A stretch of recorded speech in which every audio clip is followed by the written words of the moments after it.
எல்லோருக்கும் வணக்கம். நான் உங்கள் முரளி அம்பலம் பேசுகிறேன். நம்ம மேலூர் மூவேந்தர் பண்பாட்டு கழகம் தேவர் சமுதாயத்துக்கு பாத்தியப்பட்டது எல்லாருக்கும் தெரிந்தது தான்.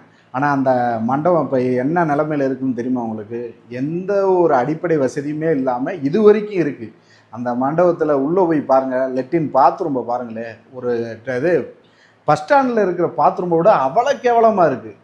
அந்த மணமகன் அறை மணமகள் அறை போய் பாருங்களேன், ரொம்ப கேவலமாக இருக்குது. அதில் இருக்கிற கட்டில் 20 வருஷத்துக்கு முன்னாடி உள்ள பழைய கட்டில் போட்டிருக்காங்க. ஆனால் அதுக்குள்ள சார்ஜஸ் எல்லாமே கிளினிக் சார்ஜ் எல்லாமே வாங்குறாங்க. கரண்ட் பில்லேருந்து எல்லா பேருமே தனிப்பட்ட இது எல்லாமே வாங்கிடுறாங்க. ஆனால் மண்டபத்தை எந்த ஒரு டெவலப்புமே பண்ணாமல் வச்சுருக்காங்க. அந்த மண்டபத்தில் இருக்க நிர்வாகி கூட அங்கே கல்யாணம் அவங்க வீட்டு விசேஷத்தை அங்கே வைக்க மாட்டுறாங்க. மேலூர் அது மதுரையில் நல்ல மண்டபத்தில் வைக்கிறாங்க, ஏன் அங்கே வைக்கல? இங்கே எந்த அடிப்படை வசதியுமே இல்லை. 40-50 வருஷம் ஆச்சு அந்த மண்டபம், எந்த டெவலப்புமே இல்லாமல் வச்சுருக்காங்க.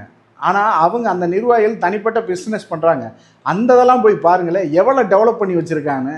அப்போ இப்படி இருக்கவங்க எப்படி நமக்கு நம்ம சமுதாயத்தை வளர்த்தெடுப்பாங்க, இந்த மண்டபத்தை டெவலப் பண்ணுவாங்க? இவங்க மற்ற வேலை செய்யறதுக்கே சரியாக இருக்குங்க. இவங்க மண்டபத்தையோ நம்ம சமுதாயத்தையோ முன்னிறுத்தி எதுவும் பண்ண போகிறது கிடையாது. அதனால் தேவரினமே விழித்துக்கோள், இல்லை என்றால் நமக்கு மண்டபம் கிடையாது, நம்மளோட சமுதாயத்துக்கு வளர்ச்சியும் கிடையாமல் போயிடும். நன்றி, வணக்கம்.